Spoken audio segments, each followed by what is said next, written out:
The clock is ticking on an overdue assignment from the Buffalo School District, and if it's not done in 3 days, the cash-strapped district could lose out on millions of dollars. News 4's George Rickard is live for you tonight at City Hall. George?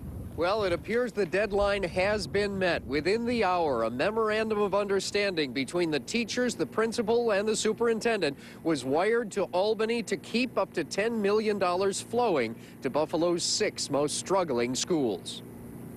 The state hasn't given us any clear guidance. Interim Buffalo School Superintendent Amber Dixon says she wasn't even fully aware of any December 31st deadline from the state education department. But today she believes she met the requirements to keep up to $10 million in school improvement grants headed for 6 Buffalo schools. Today we do have a signed memorandum of understanding with the Buffalo Teachers Federation, and we're about to finish our signatures with the Buffalo Council of School Administrators. So we were comfortable with where we were comfortable with our negotiations. Dixon and Rumore had discussed this in September, but for the first time today, it puts in writing that the teachers at the 6 schools in the most need of improvements will be partly judged on how their students do. 20% will be based on their state test scores.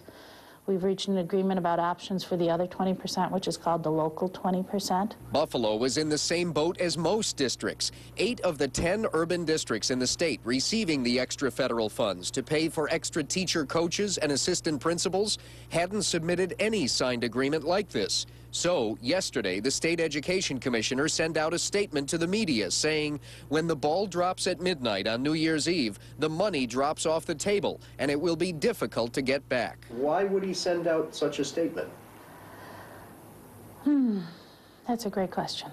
I think that there's an urgency that the commissioner has about, looking at how we evaluate staff. I think it's all in an effort to improve schools.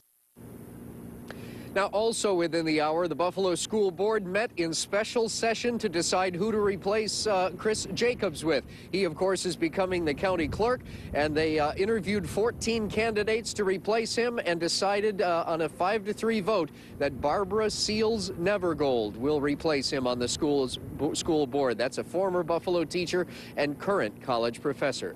Live at City Hall, George Rickard, News 4 at 5.